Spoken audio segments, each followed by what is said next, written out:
What is up, guys? Welcome into a brand new video. Now, today we are taking a look at the 10 most memorable moments from English cricket in 2022. Started off Ashes kind of tests and things like that. West Indies tour. No, the women did okay. Women made it to a World Cup final. Did okay in the Ashes series. It was kind of still alive. But again, no real cigar. And then especially for the men, what a summer. And then kind of coming into the winter. What a time it has been. So BBC Sport has come out with a article. Ben Stokes T20 World Cup win. Nat Skiver 10 memorable moments from English cricket in 2022, and we can also rank them, so we will be ranking them at the end, which should just be down here. I think there are videos on there, so we are going to react to a few of them and we're going to rank all the moments. But before we get into it, guys, if you could leave a like on the video, remember to subscribe. And we'll get straight into it. Let's have a look at the first moment. So, the drawn women's Ashes test. Now, this was actually an unbelievable game. It was completely and utterly ridiculous. I think it was going into like the last 2 overs that both results were still possible. No, so all 3 results were still possible. It ended up in a draw, but we needed like 12 to win. Australia needed like 1 wicket, and we just batted out off the last over. It was absolutely ridiculous. So, for me, I am... Do you know what? We're going to rank these as we go, I think. So, I'm going to put that's going to be number 4 for me, I think. Number 4, I am going to go with Dramatic Drawn Ashes Test. Now, number 2 is Skiver's 148 not out in the World Cup final. So, let's have a look at this one. People say that she has a kind of air of Ben Stokes about her. You know? It's just she ended up carrying her bat. Yeah, stranded. It's been an incredible tournament and an incredible final. Nearly does it. Unreal. So for me, for me, it's difficult to put it kind of any, because we lost. I think I'm gonna put it 7th. I think. Yeah, 7th for me. Okay. So, we now have Root's 10,000th test run. So, we have England versus New Zealand. Was this the Lord's test? No, I don't think it was it? Well, it might be, actually. Yeah, it is Lord's. I thought it was. I couldn't recognise it. This was the start of Bazball. This was just a relatively tough, what looked like chase. We just knocked it off with ease. I mean, it was just ridiculous. And didn't he do it on the same day as Cook as well? It took him exactly the same amount of time. Or something like that. It took him like the exact same amount of days. He was the exact same age. It was something like that. I can't quite remember the stat now. 10,000 test career runs, 2600. What a player he is. Just unreal. Just unreal.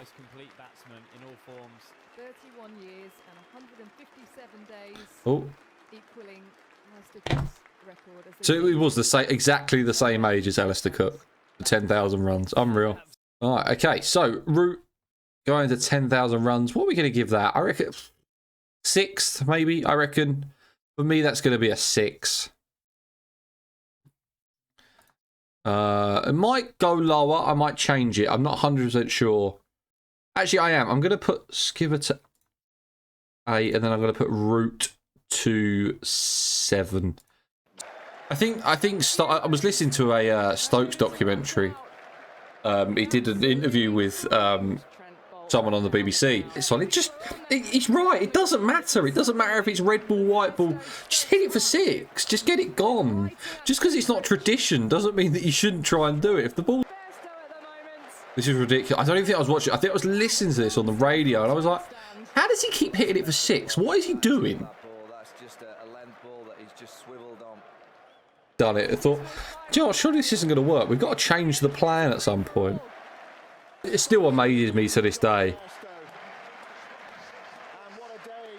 Unbelievable. What a summer that man had. I mean, what like a run of like 5 innings that he had where he scored like 5 tons in a row or something ridiculous like that. It was a joke. Well batted, Johnny. Okay, so Johnny Bairstow, where am I going to put you? God, this is quite high for me. I'm going to go third. That's going to be third for me. I think there's better. I think there is better. Okay, so the next one is the run chase against India. This was absolutely impeccable as well. Some of the run chases that we had this summer was ridiculous. Bairstow had to get another ton. Ridiculous. It just... We were chasing 378, and it just looks like we could chase down 1 million. It's like we could never stop. I've absolutely no idea. Root gets another ton. Bairstow gets a ton.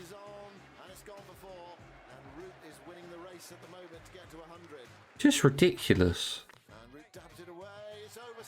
There it is. He gets it. He was in some real form. I hope he finds his form. He's been a little bit out of touch at the moment, Joe Root. Just what he's done in Pakistan. It's unfair because everyone else has scored runs and you expect so much from him. Just so good. Like, he was just so good.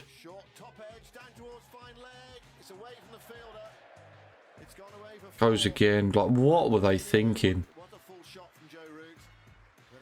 They just thought they must have won. Like, 378, day 5. What? They chase it down with ease. It's ease that we do it. Look at Joe Root. 46 to win. He's just charging him down the pitch. Bazball at its finest, this. It really is. It really... Just look at him. He's just reverse swept him. Reverse scoop. Ridiculous. There it is. Bairstow gets his ton. Another ton. What a summer. Again, just what a summer Bairstow had. What a summer Root had. What a summer it was for English cricket. It was fantastic. It was absolutely fantastic. Oh, shut. 15, and again, it's like they took turns. It's like, oh yeah, I'll whack it for a bit now. And then Root's like, oh, I'll whack it for a bit. Like, it's just ridiculous. Ridiculous behaviour this chase was. We could have kept, I reckon we could have chased 1,000 down. If you would have said, okay, that you've got an extra day and you need another 600 runs, I think they would have done it. And we win it with a reverse sweep. Little reverse sweep, just to win it. Why not? Root 142, Bairstow 114. With ease. Just with ease. Ridiculous. Absolutely ridiculous. Okay, so I am going to put that moment as... I think I'm going to put it second. I think I'm going to put it second. Oh, I don't know now. I don't know.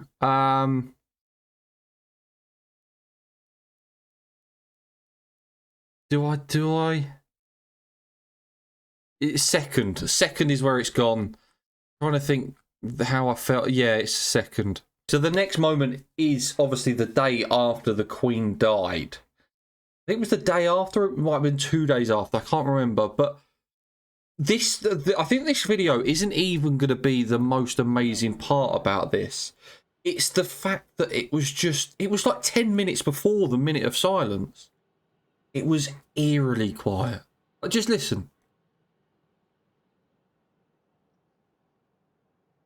There is nothing, absolutely no noise around the ground. It was an absolutely fantastic display for everyone. But again, as I said, 10 minutes before the game started, it was completely silent. Fantastic test match, don't get me wrong. I think we ended it in like 2 days and won it with ease in the end. And it was just...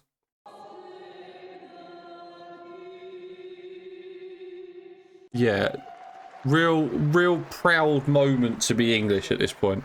It really was. Really was. But absolutely wonderful, wonderful moment to be English. But, I mean, it's probably not... I'm going to put that 9th. It was completely and utterly moving. But I think if we're looking at just cricket moments, then it's probably... It's going to be up there, isn't it? It's going to be there or thereabouts. Okay, so the next moment. Now then, is that how you want to win a game of cricket? That's entirely up to you. That was poor. That was really, really poor. I mean, I don't know how this is the top 20 top moment. I mean, the problem is that she's basically in when she plants her front foot.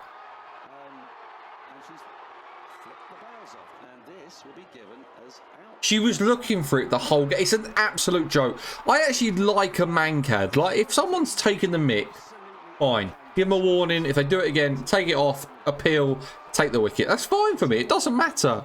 But the fact that she was always looking for it. It was terrible. It was absolutely terrible. I don't even know how. It just leaves such a bitter taste in my mouth. That is ridiculous. But for that reason, I already know where this is going. This is going to go on number 10. This is going to be 10. Sharma's mancad at Lords. I don't want anything to do with it. Okay, so next moment is England versus India at the T20 World Cup final. I feel like we've seen a lot of Test match cricket. I mean, you do forget that we won the T20 World Cup this year, just by how fantastic our Test team are. But our white ball team is just as good. It is just as good, but there is no need to worry about that. We're definitely not a one format team. I can tell you that much. Just again, Hale's just coming back into the squad after all the crap that he got before. It's just fantastic. It's just unreal. What a player! And I'm surprised he's not in the current ODI squad, but it is what it is. But obviously, chasing this down for no loss was pretty good. 5 needed. Butler absolutely whacks it down the pitch for 6. Ridiculous. And gets us through to the final. We win by 10 wickets. I mean, it was always short, but demolished. Absolutely demolished. We made India look like a pub team. Going to go down into 5th. It was great, but I feel like it was expected.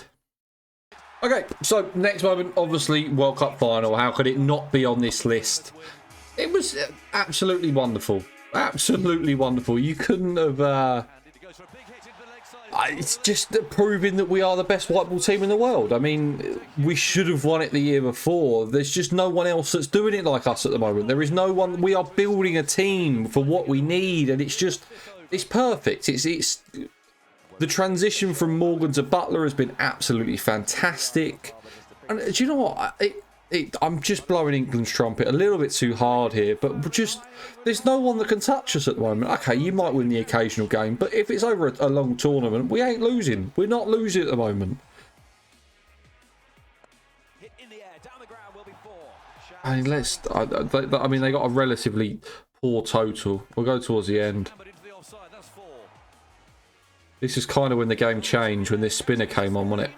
And Stokes would go, because I think there was about 10 balls where Stokes just didn't hit the ball, like he just didn't get anywhere near it. And then there was just a couple of boundaries here that was just all over. It was just completely switched the game. I think when Shaheen Shah Afridi went off injured, he wasn't quite. The game was just in the balance then, and obviously the injury made him go the other way. We win the World Cup. That man again. Ben Stokes is always in the middle when something good happens for England. There's always his name somewhere on it. Do you know what? It's got to go 1, isn't it? I don't understand how it can't go 1. We won a World Cup. Like, at the end of the day, we won a World Cup. Now, the final one is England's famous win in Rawalpindi. Now, absolutely fantastic test. It was an absolutely fantastic test. To win our first test match there in, what was it, 20 years, 25 years, maybe even longer than that? Ridiculous. Yeah, absolutely ridiculous. Stupid, absolutely stupid the declaration from Stokes, but it works. It was exactly the right time we need. 10 minutes later and we go off a bad light. Leach bowling with the new ball, the ball reversing. We took the new one. It was ridiculous. It was just the 600 that we scored in the first innings. The pitch was so flat. There was no way that any other team in the world is getting a result on that pitch. So for that reason, it is. Do you know what? It's going to go 6, and I don't know how I feel about it. I kind of want to put it 3rd. So that's what we're going to do. We are going to go. This is going to now turn. We're just going to move the. We're going to move it around. I'm going to put Bairstow's century. Then I'm going to go 3rd, the Rawalpindi test. That is what I am going to do. Yeah, unbelievable. I mean, the India one was against harder opposition and just how easy we made it. And then we won the World Cup, so that's got to be one. But that Rawalpindi test, what an absolute gem. There are some honourable mentions on here. Bairstow century in Sydney, which was great. We got a draw. I mean, fantastic. That Ashes, the less spoken about, the better. Brendan McCullum becoming coach, great. Test turnaround, fantastic. With Stokes as well, unbelievable. The 498 against the Netherlands was definitely interesting. I mean, a very small ground, very hard pitch, poor. So, yeah, that poor Netherlands side. They weren't at full strength whatsoever. Overton's 97 on debut. I was gutted when he didn't get his ton. That hurt. Commonwealth cricket was absolutely fantastic. It was great to see the kind of T20 cricket in like an Olympics or a Commonwealth or something like that. I'm really hoping that it does come to the Olympics in, I think, 2028. I think they were talking about it. 2026, 2028 would be the next one, wouldn't it? So yeah, hopefully that happens. And then Rian Ahmed's 5-wicket haul on debut. Fantastic. Again, it was unbelievable scenes. Relatively recent, that one. So, yeah, he's definitely one for the future. But my list, number 1, England win the T20 World Cup. Number 2, the run chase against India. Number 3 is Rawalpindi test. Number 4, Bairstow century at Trent Bridge. 5 was the women's Ashes test that ended in a draw. Number 6, India versus England in the T20 World Cup. 7, Root scores his 10,000th run in the chase at Lords against New Zealand. Number 8, Nat Skivers 148 not out in the World Cup final. Cricket, the tribute to the Queen, obviously 2 days after she passed away, fantastic. And then not so fantastic was obviously Sharma's Mankad at Lords, but it is what it is. It's always going to be a talking point of Mankad, whether it happens at the start or the end, but that seemed like a pretty rubbish way to win a game, I have to admit. But, guys, that is going to be it for today's video. I very much hope you enjoyed it. Let me know if you agree with the list. Let me know what you changed. Is there other ones that I haven't mentioned that you'd maybe put on the list? Not 100% sure. But, guys, I will see you in the next one. Cheers.